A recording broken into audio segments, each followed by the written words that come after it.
Hey, you there. Thank you for watching, and welcome to Forge Lines Forever. Today, I have a 5v5 custom match here on the most amazing new Roxas map generator. So let's go ahead and introduce our teams and our players. Starting off with Team 1 in the Northeast and ending with Team 2 in the Southwest. Starting off with Team 1, Southern Point, and then going counterclockwise, we have in Rust, Team 1's Legend Lord 2. He is a Cybern for this match as a 1500 to his north. We have in Royal Blue, it is Mav 7119. He is a UEF. He is a 1500. In the northeastern corner of Team 1's lineup, we have Lil Sid Little as a UEF as well. He is a 2200, the highest rated player on Team 1 and in the game overall, and he is most likely the regarded slot. Just because he is in the very, very rear does not mean he necessarily is, but it's just high likelihood that he is. To his west, we have XXX AFK XXX or AFK for short. He is a 1200 in Pac-Man yellow. And last but not least for Team 1 in Emerald Green is another UEF player for Team 1. It is Yzma 98. He is in Emerald Green as a 1300. So for Team 1 side of the map, there are 4 UEF, 1 Cybern, no Aeon, no Seraphim for Team 1. Starting off with Team 2's Northern Point and then going counterclockwise as well. We have in lightest red pink, Team 2's Velarone. He is a Cybern for this match as a 1600. To his southeast in Ruby Red, we have Scorpy as an Aeon, breaking the mold in terms of UEF and Cybern players already introduced. To his southwest, we have another Aeon. It is in glow-in-the-dark green. Who cares? Not that who cares who he is, but he is who cares. He is in glow-in-the-dark green. He is the highest rated player on Team 2 at a 1900 rating. In Light Oak 10 to his east is Maxis FX. He is a UEF for this match as a 1300. Maybe a fan of the Call of Duty Zombie series. And to his east, we have in Stitch Blue Chap as an Aeon. He is a 1300. So for Team 2 side of the map, they have 3 Aeon, 1 Cybern, 1 UEF. Team 2, as well as Team 1, lacks the Seraphim faction, which means for the entirety of this match, there are no Seraphim players. Apologies to those who arrived late, but love to make grand entrances. Hopefully you enjoy the game nonetheless. And of course, as a reminder, Team 1 also lacks the Aeon faction. And for these 10 players on the map, let's take a look how much recon they have to scoop up. Currently sitting at, that's a little disappointing, only 8,000 mass. Granted, it's only 8,000 mass, 800 mass per player. Not really a whole lot to write home about. It's definitely better than 0, but it's not super great. We do see left drone and right drone upgrades done for Little Sid Little in his northeastern corner of the map, trying to, again, expedite his build power and whatnot. We do see the map does make up for the lack in Reclaim with a decent amount of mexes. Take a look at, let's say, Team 1 side of the map, when Team 1 inheriting the northwest corner and Team 2 inheriting the southeast. There's a nice little quad mex position right here. It looks like it's going to go to Yzma. We have another Trimex position right where Yzma currently is located. Another Trimex position which is going to go to AFK. And then another triple mex here and here that has already been grabbed by Legend Lore 2. With another Trimex position here for Mav to grab. So there are a decent amount of mexes for everybody to grab. So we'll see how those change up the ecos for each of the individual players. We do see that gun upgrades have been started for Yzma and for Legend Lore 2 in the east. So Team 1 going for heavy gun upgrades. We have a couple of skirmishes in the middle of the map. And then shaping up to be a 2v2 versus Team 2, well, and Team 1 is Legend Lore and Mav. Legend Lore already finishes that gun upgrade. Chap and Maxis for Team 2. In the west, same thing, 2v2. It is Yzma almost done with his gun upgrade and AFK for Team 1 versus Who Cares and Velarone for Team 2 with Team 2 Scorpio coming up to assist as well. So actually it's really a 3v2 with the only player in the game not moving anywhere. That is Little Sid Little going for some nice little T2 mex upgrades. We do see gun has been started for Velarone, so a decent amount of players going for gun. I wouldn't be surprised to see everybody on the front line at some point go for at least one of their gun upgrades, talking about Aeons who have speed and range divvied up into 2 separate upgrades. Of course, that does afford them the ability to go for those sensor package upgrades, which are very nice, but offensive-wise, not super great. I do love the position of the radar system in the middle of the map here for Team 1's AFK. It is kind of clustered there right behind a couple of mountains, so Bomber's going to have a nice well, a tough enough time to really deal with it coming in from Team 2 side of the map. T2 started for Scorpion, so 1 defensive, 1 offensive for Team 2. In the east, we have the gun upgrade of Legend Lord pushing in against Chap. We also see he's moving into Max's position. T2 on the way here for Mav in the east. So again, 1 defensive, 1 offensive for Team 1. Couple of T2 units on the line here for Chaps. We went for the early T2 upgrade, sticking with, again, a little bit more technology rather than going for the spam. It is the, not necessarily a downside, but there is a drawback to it where if Team 1 pushes, or at least in this case, Team 1 pushes heavily, he could lose a lot of territory. But looks like he's recovering quite nicely and then going to grab his corner mixes as we speak. T2 started here for Scorpion, almost done with that upgrade. It does look like Who Cares is assisting him. In the west, it is gun and stealth versus gun for Team 1. So no real advantage in terms of the, well, there's no nano for either player, but there's a little bit of, hey, if I can't see you, you can't shoot me kind of thing. Yzma drops below 50% hit points, and it's a reversal here. Yzma launched the attack, and Team 1 Mantis are coming up to say, I'm going to put you in a box and then put you in another box and then smash you with a hammer. That's what Velaron wants to do. Velaron going to leave Yzma alone, possibly, maybe, possibly.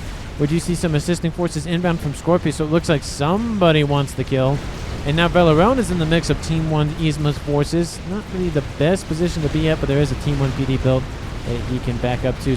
Not Scorpio, but Yzma gets out of the 1-star veterancy. Definitely going to be wishing that he didn't push that far in. And there's also some assistance from AFK to come and protect that commander. Almost a close call here for Team 1, but he was able to fall back in just enough time. Legend Lord 2 attacking actually from the southeast, not necessarily from the east or northeast. Came in kind of a nice little hook maneuver in front of Mav, who now has gun online. T2 as well. T2 PD already at his location. Max is falling back. He has T2 online. And a couple of units here for Mav going to hold position between Legend Lord's commander and Chap's commander. Chap almost done with his speed upgrade. Most likely going to go for range next. I wouldn't be surprised if he stops and backs up a little bit, but he does have some T2 units nearby, so it shouldn't be too terrible for him. Range will start immediately, and I don't think he's going to retreat. He has a lot of T2 support here, so he's going to just sit there and relax and have a nice little day in the desert. Nice little, I was going to say spa day, but not really any water anywhere because it's a desert, so no spa day for Chap. In the west, Velaron, of course, emboldened by the fact that Yzma has fallen. I mean, he's back up into the yellow, but severely depleted on hit points. Going for T2 to get a boost, and then T1 bombers are inbound, and I wonder what they're going for. We're going for one target, and that is Yzma. Maybe going for the engineers, maybe going for just the comm. Going for just the comm. It isn't a snipe because it was not successful as of yet, but all of that effort to go for a T2 upgrade is stalled out. T1 bombers overhead. This might actually be the first kill of the game. 500 hit points, 400 hit points. There it is. Team 2 scores the first kill of the game. And it is now a 5v4 in favor of the southern team of Team 2. We do see Team 1's Legend Lord forces have now claimed the southeastern corner of the map. So the game is shifting from a northeast to southwest game to a more east versus west kind of game.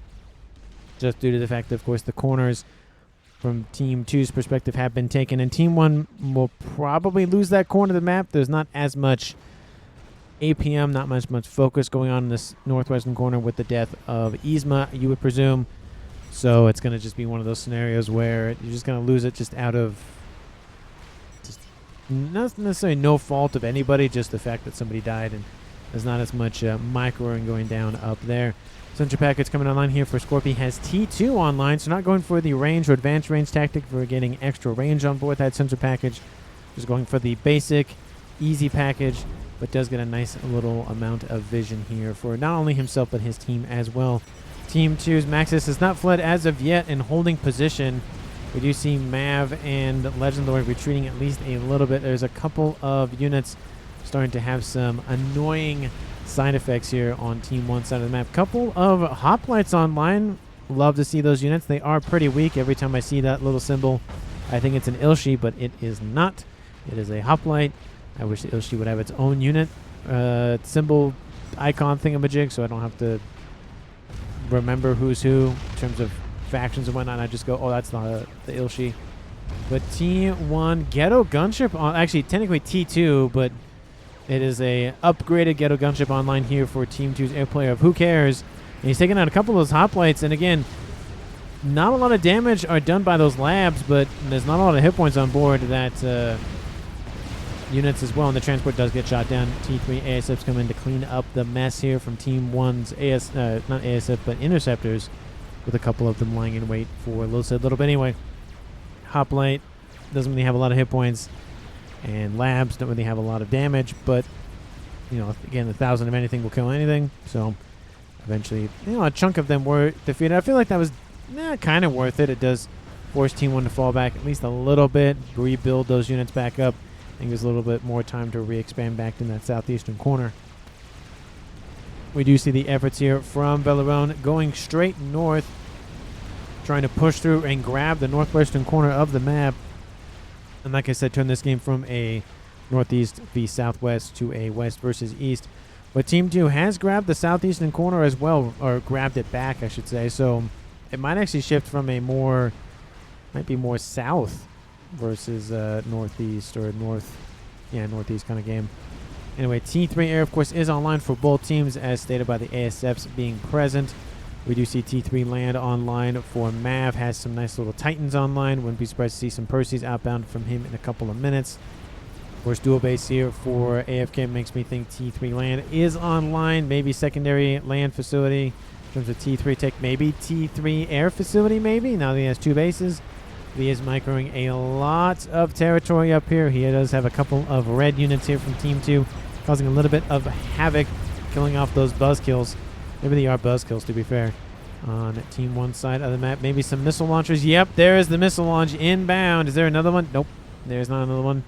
I don't like the fact that the volcanoes and the serpentines look very similar. The only difference is this whole color scheme, the way that they color the main launch vector arm cannon, whatever the thing it's called, and then of course the flare launcher on the middle of that volcano. That's the only way I can tell the difference, because it's just a lot harder to tell for other things. And it's not like the zapper and the missile launcher from the Cybrans or any other faction where they are distinctly 2 different structures they own. So like, yeah, we'll just slap on a flare on it, call it a day, and just remove the missile launcher.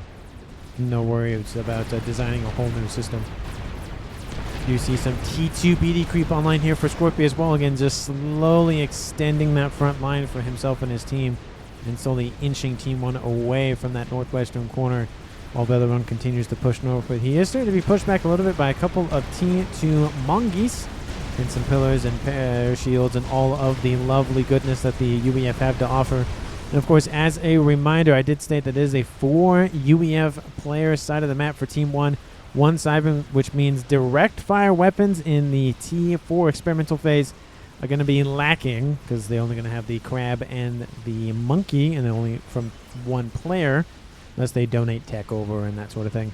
Team 2 has Aeons and Cyberns. They do have 1 UEF, but it's more direct fire weapon systems on board those experimentals for Team 2, and more indirect weapon systems. So again, there is benefits to both, but the downside is you can't just run up to somebody and just punch them to death. You have to sit there and hammer them from afar. At least that is the Fat Boy motto. Belarone getting a little bit more veterancy, up to 3 stars on his commander. And now we see AFK still hasn't gotten 1 veterancy, but he does have nano and gun on board, so wants to make sure he can regen as quickly as possible. We do see in the east, units are stacking up to try to reclaim this T1 mechs facility that will probably just stay T1 mechs for the rest of the game, because it's kind of on the outskirts of the everything. But there are 2 players, 1 from each team, as well as a host of units from both players as well. Where you see Chap is moving in along the southern edge, and while his opponent is going more east and then now west. But Chap, of course, is going to have a nice little advantage with the advanced range and speed on board, while Legend Lore only has the speed and range. You see those shots landing immediately on that commander, and he's not even in offensive range here from Legend Lore, so he's just able to shoot at the com with no repercussions. Gotta love that. When your opponent can't shoot back at you, it's always a good day.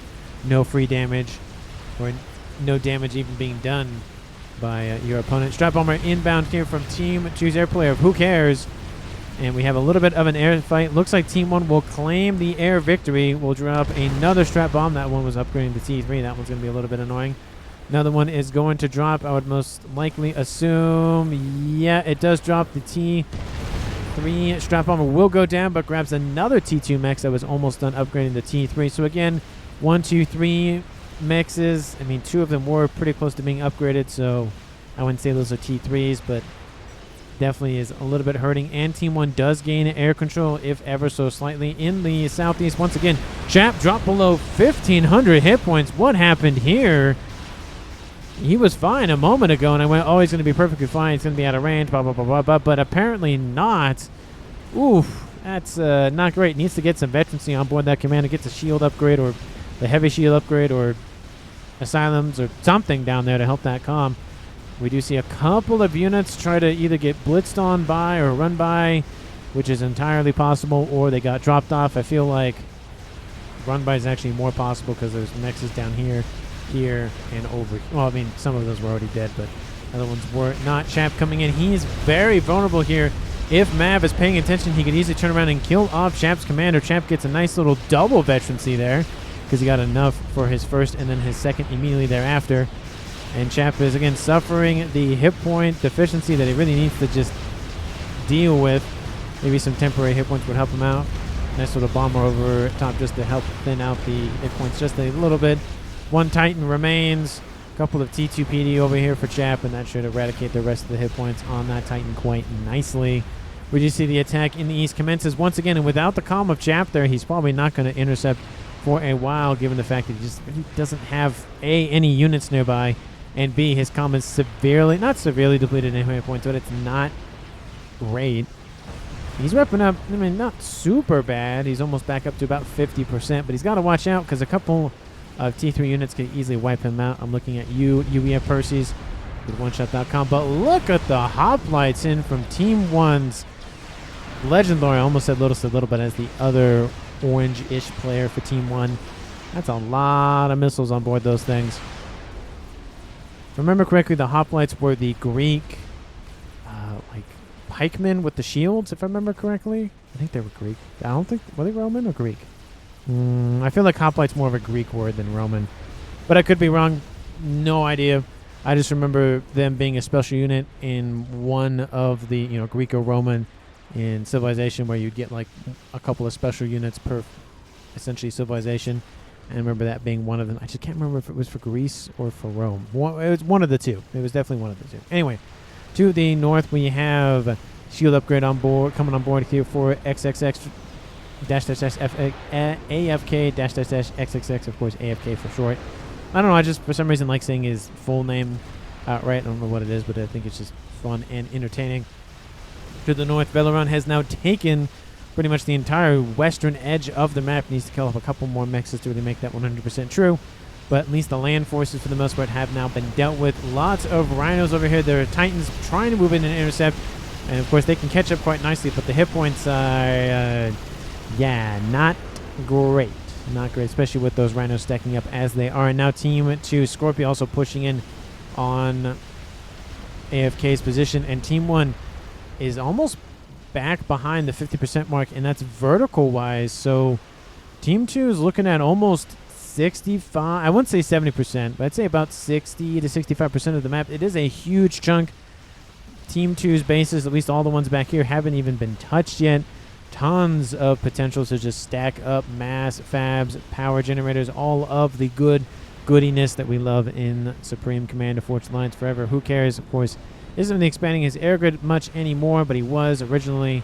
We do see some mass fabs being built here by Scorpio, and nothing super, super crazy here for Team 2 in the other departments. Again, it's only past the almost 22-minute mark, so maybe we should see an experimental at some point from Team 1 or Team 2, at least a Cybrid one, or maybe a FAF boy started or something. I mean, with 4 UBF commanders on Team 1, somebody's got to think about doing that at some point.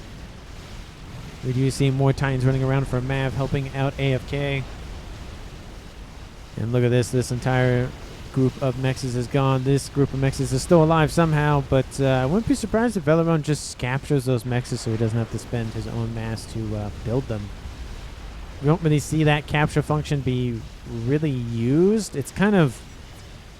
It's not great. I mean, it's really only a campaign feature. I mean, there are I have casted one game a long time ago that did have a capture be used a couple of times, but it just takes so long, especially for T3 units and structures where it's just like I might as well just blow the thing up and then rebuild my own. It would take not as much time as it would to just capture the thing. And that is the benefit of capturing, is you don't spend any of the stuff that you would normally spend to get the unit, to get the structure. But if you're just going to sit there for 10 minutes or however long to get a mech, you might as well just kill it, reclaim it, and then put a mechs on board and call it a day. It's faster and you get the benefits a lot sooner. And it's just not as worth it.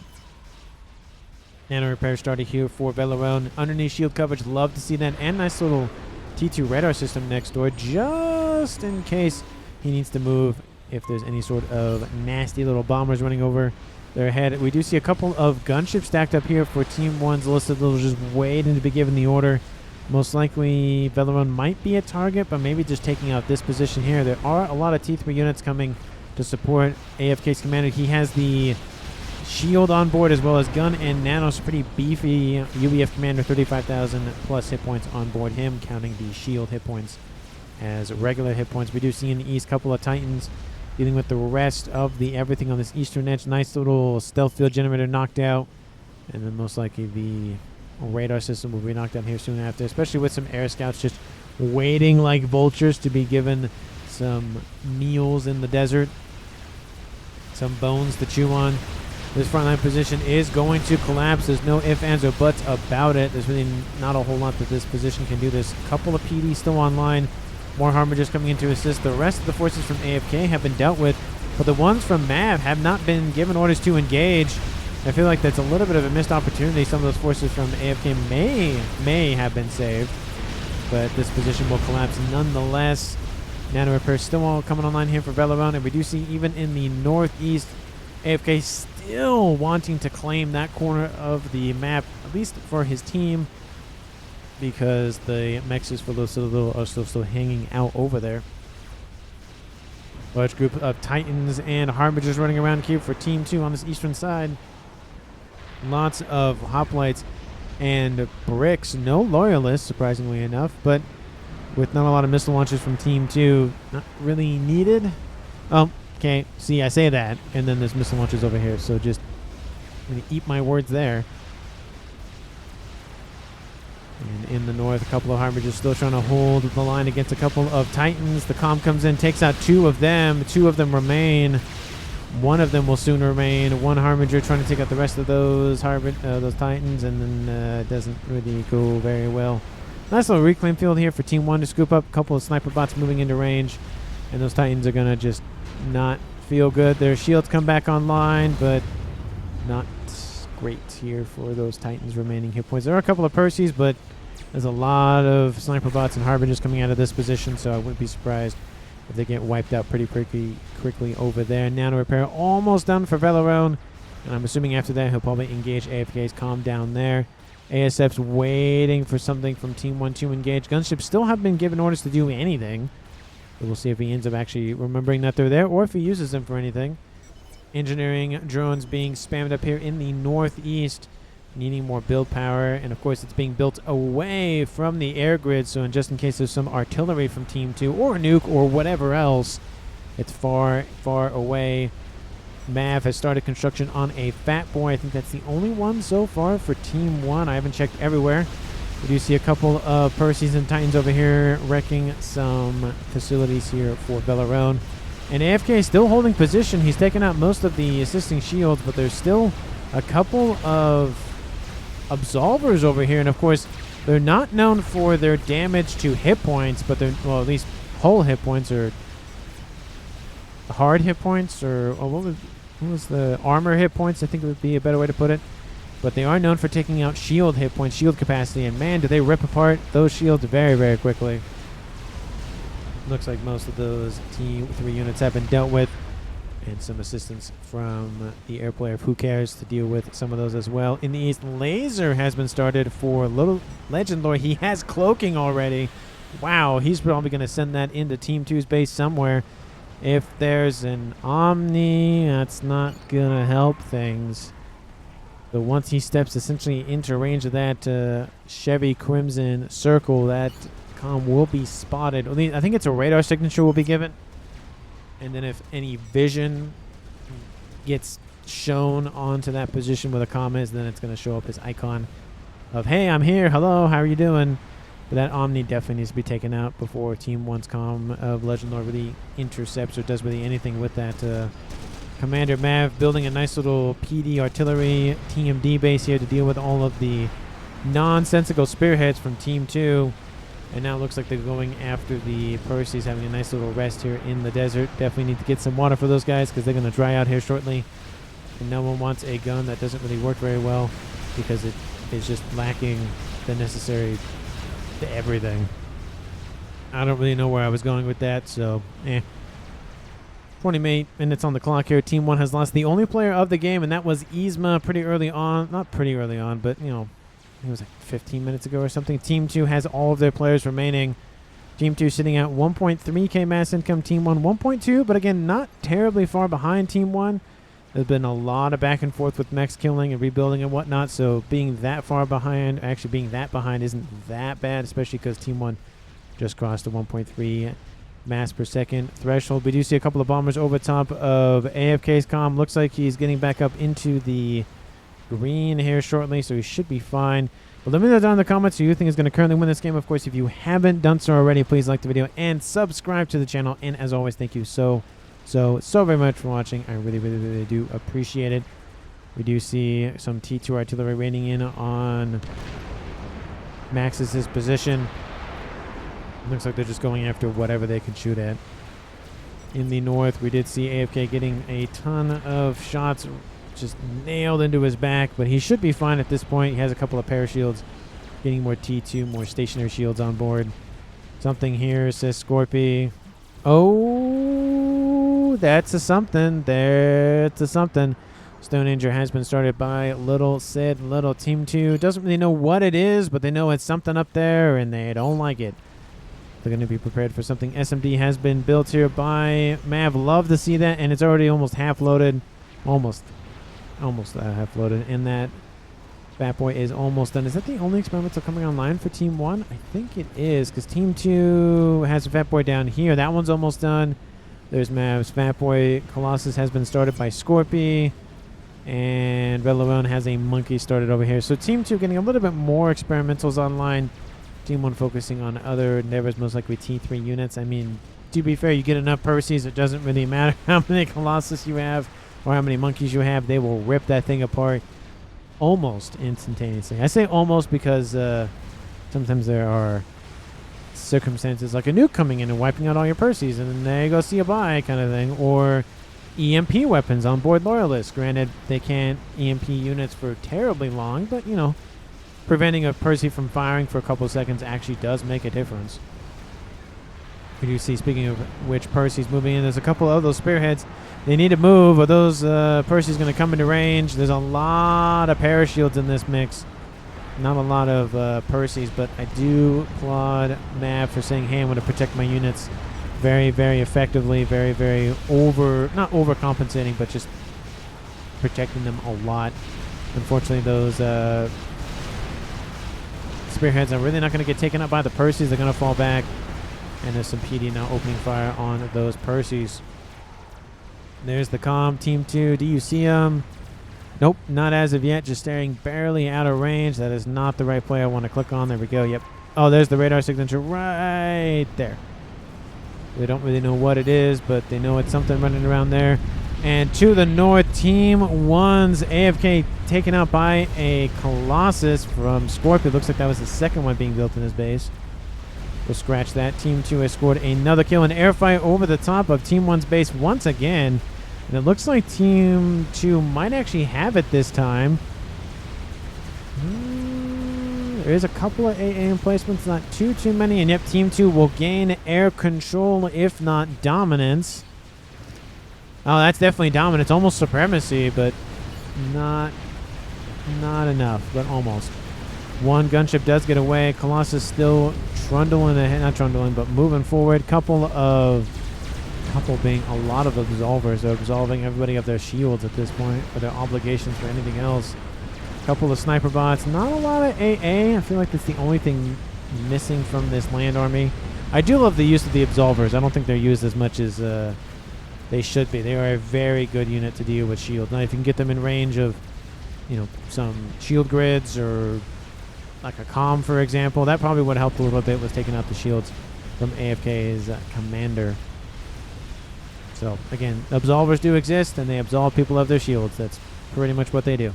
To the north, Fat Boy is online, pepper into that Galactic Colossus with some salt. Make him taste better after his defeat. We do see Mav holding position here with his comm, and of course he has the second Fat Boy online, and that is a danger to be pointed out. Team 1, if they get enough Fat Boys online, that's critical mass. Unless Team 2 does something about that, that might just spell disaster. Fat Boy online here for Team 2. Looks like Legend Lord didn't take a lot of damage. I thought he was being shot at, but maybe not. And then in the north, it looks like, or at least towards the north direction, looks like the ASF flew over just for a wee little bit. In the south, large groups of armies starting to stack up here for Mav, and looks like the reinforcements for Legend Lord's land army, which are definitely needing them. Lots of shots inbound, couple of T3 Ravagers, artillery. We have, of course, the Fat Boy artillery. Everything's up here. Nuke is outbound. Of course, it's probably the one from here. Yes, it is loaded actually fairly quickly. It's going for... Oh, wow. It's actually going as far further north than, or further south than I thought. Chap's base is not gonna feel good. SMD online over here. I don't think it's gonna cover it. No, it's not. So that is a dead base for Team 2. Definitely gonna wish he had SMD coverage. Scorpio gonna hunker down with a couple of Team 1 PD emplacements and some shields. But even if he dies, he'll probably kill off the comm that teleports in to kill him. If it does end up actually killing him. Here comes that nuke sailing over Chap's head. He's like, "Ooh, that was close. I thought it was going after me. Glad I moved." And it is inbound. I don't think it'll hit that Colossus, but maybe it will. Here it comes. Boom! Takes out a decent chunk of the engineers and everything in his main base. Team 2 suffers a decent loss in the east. Mass income down to 11. Definitely because his power is severely drained. Team 1 might launch an assault. There's a Fat Boy over here for Mav. Looked like he didn't have shields for a second, but now they're back, or maybe it was just a rendering issue. Team 1 hasn't launched another attack in a little bit down here. Team 2 in the west, of course, has that Colossus wherever it went. Where did that go? Did it fall back? It had to have fallen back at some point. I just don't see it. That, or it died, or it was reclaimed. One or the other. Oh, it's over here. Never mind. 53,000 mass killed. Helping to keep Team 2 at bay. Team 1 really wants that northwestern corner, and they're not going to give it up without a fight. Looks like a couple of pigeons donated over from the air player of Who Cares. Love to see that assistance here. Again, it's just a brief moment so that chap can get some more mass in his coffers, and he can fix his pigeon situation, and he'll probably donate those pigeons back over. Love to see that assistance here from Team 2 and saying, hey, you need some help. Let me help you for a little bit, and then give me back that stuff, and he gives back almost all of it. He's probably going to give back that other one here. Maybe he just forgot to click on that one. Is definitely possible. T3 units being led by a nice little Colossus over here to the east, coming up against a Fat Boy and a bunch of bricks and Percy's. And, of course, don't forget the comm of Legend Lord. I don't think he's in range. He's not in range. You can see the footprints if you had vision on him.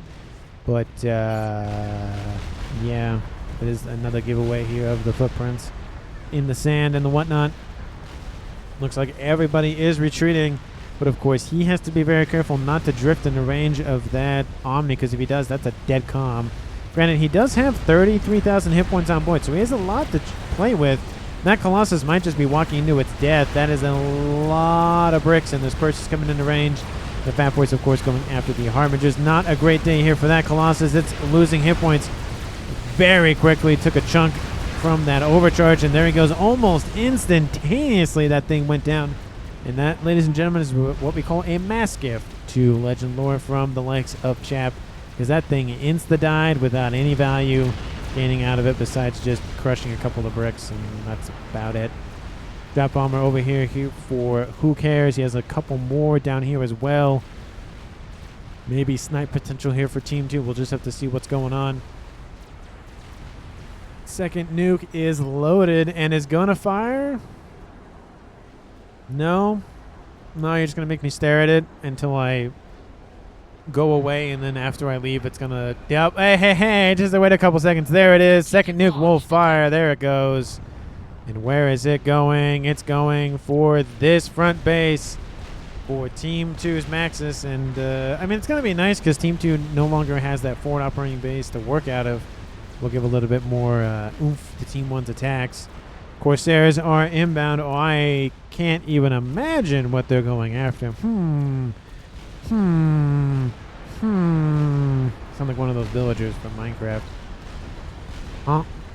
There they come. They are inbound, and that is a fighter bomber. Just nice little engagement there. Shields not penetrated as of yet, or taken out. Shields are down. Corsairs miss a little bit of damage, but kaboom! Takes out that forward operating base here for Little Sid Little. The shields are down. He needed more Corsairs, that Legend Lore. But the shields at least are down, and Team 2 will retreat it immediately. And how much mass is that thing killed off now? Currently sitting at 108,000 mass. Great 2 nukes here for Team 1's Little Sid Little. Of course, he took out a main base, and he took out a forward operating base. Lovely use of those nukes. Counter nuke online for Maxis. And no other nukes for Team 2 as of yet. Just that one. Do we see any spicier items? Artillery, paragons. That looks like possible artillery piece, but I wouldn't put it that far forward. I would have put it back there. Nothing really big here for Team 2 as of yet. Team 1, are you playing anything super big? Crab and Monkey being built in the east. Satellite has been started by Mav. I mean, there's 4 UEF players on Team 1, 5 in total. Somebody has to build a satellite at some point. It's just kind of a law. Like if there's X amount of UEFs, there's a high likelihood. Monkey Lord spotted by Mav. Strap bombers are inbound for a particular target. I don't know what they're going for. Oh, they're going for the nuke. And it looks like they're trying to just block out some of the AA. Strap bombers, just one leading the charge, and then the other ones are all behind it. ASFs are inbound from Little Sid Little, trying to stop that strap bomber incursion. ASFs will take the fight to the bombers, of course. Some bombers will get past the ASFs. The ASFs are just going to get wiped out anyway, so they're going to go for the bombers. Will Team 2 be able to drop some payloads on Team 1's position? And some of them actually peel off. They could have gone for the nuke, but no, they're going to go for the air grid and blanket everything. They take out a chunk of it. All of the strap bombers are down. The nuke is fine and is about to reload once again. I feel like they could have actually taken out that nuke, to be fair. And looks like some of them went into the endless void ocean that is the edge of the map. Little Little did take a tiny bit of damage, but nothing too crazy. He does lose a chunk of his air grid, but nothing too bad. And Team 2, of course, still retains air superiority, or at least air control for the time being. Nuke, I said, was about to load, and it is... it's about to fire after it loads, I would assume. Team 2 doesn't have an SMD over here. Does have one over there. It has one everywhere. Multiple look at this. Multiple SMD coverage, and they're layered. I would love to see one in the air player's base for who cares, but there are 3 of them for Team 2. Look at that. Boom, boom, boom. And yes, there was an emissary built there. Don't like how far forward it is, but that's just me. It isn't a full 20 by 20, but that might explain why he is that far forward. Strategic launch detected. Yeah, that would explain it. So his range is just able to hit everything. Nuke is outbound once again. That's 3rd nuke for Team 1. Where is this one going? Maybe it's going for the land army inbound from Scorpy. Nope, it's going south. Ooh, that's not good. It's going to take out the Omni. It'll allow Team 1's Legend Lord 2 to come in with his Cloaking Commander unfazed. There is a strap bomber stack being stacked up once again. And there is a FAF boy moving in to push. Team 1 knows it's going to land. The FAF boy trying to trundle its way out of range. And I think... kaboom! It'll be fine, but that is a lot of T3 units, a decent amount of bricks over there. And Percy's over here. Team 2 still has a decent army, but not really a lot of those tall, one-eyed, nonsensical experimentals that the Colossi are known for bearing. Crab almost done here for Legend. It looks like he's actually stopped it. No, he's still going. It's just kind of slow. And then in the west, Fatboy and Fatboy for Team 1. There's only 2 so far, and multiple Colossi have now died over there. A lot of bit of mass for Team 1 to scoop up. Looks like the Colossus does make its appearance. Apologies, it was just a little bit slow in walking there. Looks like the Fatboy now turns around and walks away or trundles away. Nuke is almost loaded here for Maxis. And artillery is in the yellow for Scorpy. 41 minutes on the clock here. Team 1 sitting at 1.6. Team 2, 2.5K mass income. And there are strap bombers inbound for something. Maybe they don't like that nuke. Maybe they don't like the way somebody on Team 1 looked at them. I don't know what it is, but they don't like something. There's a decent amount of Cougars down here, which means some of those strap bombers probably won't make it home. That one just will die, and the other ones will turn around and go back to base.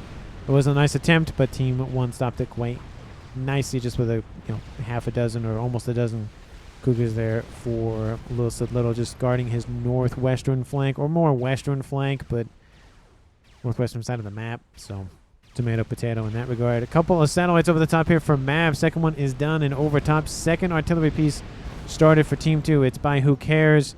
Pigeons are reclaimed. Love that. Looks like a pigeon was taken out and they're replacing it with shield coverage. Love to see that from Who Cares, trying to just cover that place as much as possible. Nuke is loaded, has not fired as of yet. Donut online for Chap. The nuke in the back is almost loaded for another one, and it's just shield. He's just building a hallway of shields to protect probably himself and to prevent any sort of strap bomber nonsense. Nuke that I spoke of is outbound, and it's going northward, and it's going for this position. It's going to take out the T3 land headquarters. There's a T2 over here, so nothing too crazy to upgrade the T3 there for Mav. Of course, he probably has a backup one in his base anyway, so there's nothing too crazy. Third satellite online for Mav, and his Fatboy is also online. Nuke is sailing overhead. Lots of T1 spam, but also a decent amount of T3 mixed in there as well. A War Land taking out a couple of mexes as well. Kaboom! Takes out T3 land headquarters as well as three T3 mexes. Killed off 39 or 36? 36,000 mass. It looked like 39, but it was close enough. 2 Fatboys engage. 1 Fatboy from Team 1. This Fatboy shielding is down. This Fatboy shielding obviously perfectly fine. This Fatboy shielding is down. And with a 2v1 scenario, even though it'll drop to about 50% hit points, it won't matter because it is fine. But I might have spoken soon. There are some Corsairs inbound, and yeah, so that Fatboy got revenge because that Fatboy is now dead.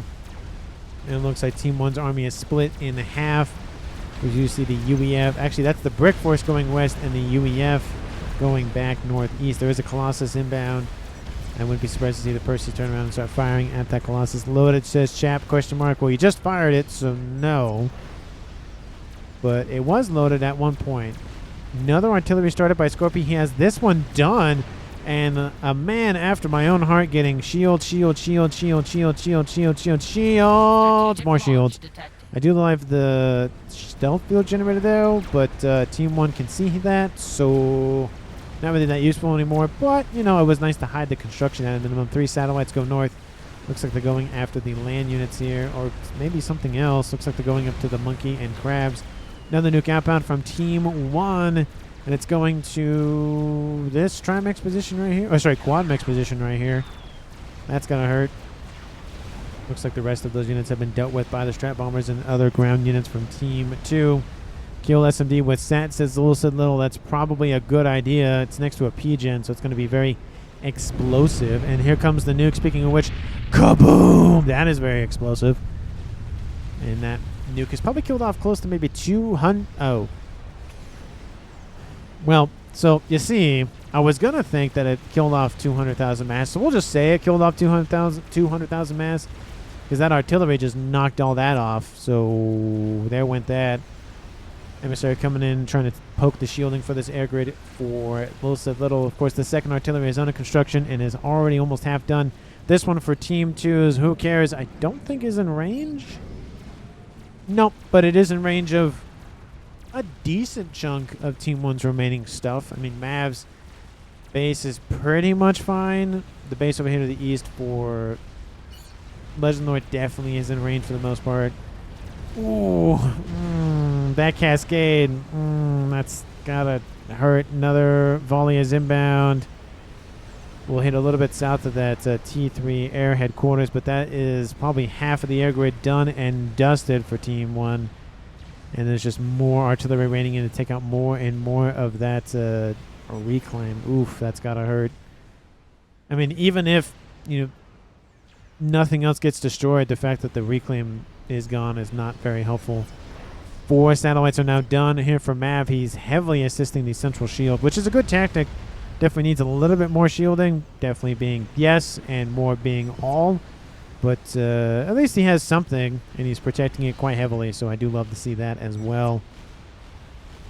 Looks like artillery landing in that Legend Lore's position, as well as looks like Mav might be the target. Yeah, well, the satellites and whatnot. 1, 2, 3, 4 satellites over top going after all of the T2 miasma artillery. Oof, that's not going to help Team 2 defend against Team 1's massive amount of blue units up to the north, and the 3 FAF boys that are now conglomerated over there. Donut over the top of the middle mountains here for Who Cares. Of course, he got donated that over from Chap. Second artillery for Who Cares is under construction. Scorpio is just going to hang out there. Love the shielding, love the PD.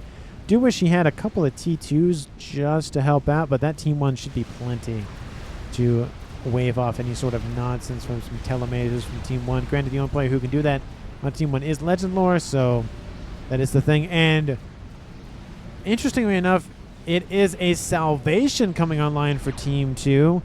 Hardly ever see these without the accompanying Paragon, but I do love to see them nonetheless. I would love to see the shield start. There it is. I was going to say I would love to see the shield started at some point, but he literally took the words right out of the mouth as he was building it. T2 artillery being built, trying to deal with this Megalith. The Megalith will get there in time. The Fat Boy's like, yeah, no, I'm good. See a bye. Drop bombers overhead. Donut overhead. Looks like the shielding is starting to collapse. There it goes. One of those satellites is down. And another shot lands a little bit to the south. Needs more shielding. Needs more salt. Needs more everything. Oh, shot comes in. Almost takes out that Novak center. And just shields, and more shields. It looks like there's 2 artillery pieces landing on top. No, apologies. There's 3 of them. 3 of them? Oh, there's one right here. There's one right here. And there's one right here. So, Scorpio went, I have 3 emissaries. I'm just going to build a salvation. That's probably what he thought. That's 4 emissaries for Team 2. That is a lot of T3 artillery.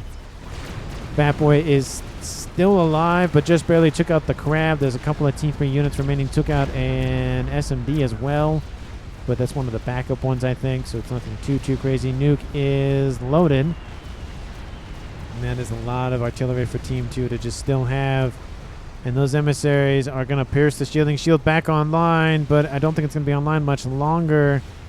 Ooh, takes a little bit of damage. That Novak center. This one is almost dead. This one is already dead. Another nuke is outbound from Team 2. Now, where is this one going? Okay, it's not going to hit the Fat Boys, but that is a lot of spam from Team 1's Mav. That is just... wow, that's a lot of spam. Look at that. Look at all those 4 Fat Boys over there. Look at that. That is just nuts. All those yellow shells coming into range here for Team 2. It's a not happy day. Here comes the nuke. And it's probably going to take out at least one of the Fat Boys. There goes the satellite. Where'd the nuke go? Oh, there it is. Kaboom! Takes out none of the Fat Boys, surprisingly enough. But it took out a ton of the T3 land support. That is gotta hurt. And the Fat Boys are in full retreat. That Fat Boy's dead from Mav. It's... no, maybe. Oh, no. Yeah, no, it's dead. Never mind. That Fat Boy is almost dead. That Fat Boy lost the shielding. Lots of Cougar support. ASF's coming in to clean house out of those nasty little strap bombers. None of them going to get a second pass through. One of them is down. One of them is severely wounded. One of them kind of wounded. And one of them almost like it was just off the assembly line. Looks like a couple of Corsairs come in. They try to kill it off, but they don't. Should have gone after that one at that point. More Corsairs inbound. No. Still should just go after the one that's right there. T3 artillery raining in. That one does go down eventually. Oh, please hit the ASF. Hey! Nice. I was like, it's gonna hit those ASF. It's gonna, yeah, it does. Oh! I love to see it. T4 experimental artillery installation of the Mavor class coming online here for Team 1's little 3 of the 4 satellites are gone. I feel like funding that Mavor is probably a little bit more important at this point. Salvation. Ooh, it's almost done. It's almost in the green. Ooh, it might come down to the land push plus the Mavor. Artillery raining in is going to hit the ASF once again. Yes, it does. The Mavor, not Mavor, sorry. The Donut, the Tsar, gets killed from those ASFs coming into just full steam ahead it. And there's 2 Fat Boys remaining. That one goes down. And all of its reclaim pretty much gone. There it goes. That was a direct impact. Ooh, that's gotta hurt. And I do love the fact that it looks like a template here from all of the... Well, I mean, this one isn't as filled out, but this one very much looks like a template in terms of all the shielding. Is this one getting adjacency? There it is. Okay, love to see that. Fat Boy is coming in. T1 Lobos with some Perseus. It's not going to be a good day for this artillery piece, but there is a Galactic Colossus online. And that last satellite eventually gets defeated, gets knocked out of the sky. Salvation is not done. Oh, there. Oh, that was weird. Now it's going up real quick. Looks like they paused it for a brief moment. Did he just want to build it in one go? Oh, no, he's out of mass. Never mind. Looked like he wanted to just spam build it. Artillery online for Velarone. So it's 1, 2, 3, 4, 5, 6. I was going to say, please tell me 7, because that'd be funny. But no, there is 6 over here. Satellite coming online for Maxis. He also has a nuke. It's almost loaded. Kill over 100,000 mass with that guy. And it looks like the Mavor may or may not have been spotted. Ooh, no, it's... yeah, it's been spotted. Ooh. Ooh, there went that. Ooh, that's not great for Team 1. And with 6 artillery pieces online in the T3 variety, plus a T4 about to finish... Yeah, not good for Team 1. Not at all. That thing is firing pretty quickly. Could actually put a couple more key gens on the edges, but that's close enough. And that's going to wreak havoc on this position for Mav. Valiant effort by Team 1, but Team 2 bunkered in a little bit too much. Maybe Team 1 waited a little bit too long, one or the other. But, oh, look at this. One of the artillery pieces is about to go down. Oh, no, but it gets distracted. Colossus is the main priority. Legend Lord over here trying to take out his second T3 artillery piece. Takes out the P-Gens. Oh, just take out the P-Gens, not the emissary. Retasks, takes out the emissary. He'll die to the Colossus, but he went out in style going after an artillery piece. This one actually did not get taken out. The shields are back online, and it's now a 5v2 in favor of Team 2. And with that, it's not looking good for Team 2 for Team 1 at all. There's 2 Fat Boys remaining, but that's really about it. Team 1 Bombers gonna try to whittle all that down. I got one of them, says Legendary. Yep, you did. Good job there, bud. Good job. At least, hey, you went down without a fight, and you blew up right next to one. Love to see that. He didn't just Control K after building all those upgrades. He actually used them. These maps, too many mexes, always are already war. I mean, it does tend for that direction, but I mean, Team 1 could have easily done the same thing. They could have easily hunkered down and called it a day. They wanted to win on land. Team 2 wanted to just win. And sometimes when you just want to win, you win by any means, which, again, all's fair in love and war and all that. Artillery coming back into range from those Fat Boys. Team 1 Bombers overhead. Satellite coming online, probably going after those Fat Boys. 54 minutes on the clock here. I sense a departure of the game emanating here from the remaining players of Team 1 once these Fat Boys are gone. And the satellite does not get the kill, but the Bombers will definitely get the kill. T3AA dealing with Team 1 Bombers. Love to see it. Or T3 ASFs, I should say. Artillery gets taken out. That's number 2. Team 2 still has 1, 2, 3, 4, 5 artillery pieces online. And please tell me that Salvation is firing at the land units. It is not. That's kind of unfortunate. The second Fat Boy, or the one to the left, is almost dead. A couple of T2 artillery pieces. Oh, is that? No, is that the Disruptor? No, that was. It's in its. Oh, no. It's still out of range. Okay, no, the Disruptor can actually fire at those things. Look at that. There's a Fat Boy 2 or 3 inbound. And that Fat Boy goes down. One more remains. And I think it will just be the death of the Fat Boys. And there goes a desync. I mean, we can see which way this game is going. Having a desync this late in the game is really nothing to worry about. One more Fat Boy remains. There goes the Fat Boy. There goes the game. Team 1 recalls and says, nope. See ya, bye. And that is the game here for Team 2. Team 2 got a flawless victory. Nobody died. And MVP for me... I mean, everybody did a very good job. Air player did very good with air. Land did very good on land. Scorpy built, was it 3 artillery pieces before anybody else? So, I mean, that kind of kickstarted that. Team 1's Melissa Little had a really good nuke burn up here and then went for a Mavor. Couldn't get it done. Needed more shields to protect it. But I do love the attempt. Satellites were nice to see, but definitely needed more shielding. And, of course, the emissaries firing in conjunction definitely didn't help with that. So I think Scorpy definitely led the start to the end phase of the game. So I'd say maybe he gets MVP. I mean, he did build a Salvation. Granted, that isn't the end-all, be-all. What's he doing down here? I just build more pigeons, I guess, for more mass income or something, or power income or something. But Team 2 wins the game. Like I said, I think Scorpy gets MVP, but everybody did very well, I think, overall. So it's kind of one of those... I don't know, 24%, 24%, 24%, 24%, 29% in terms of percentages. Wait, no, that doesn't make sense. That's more than 100%.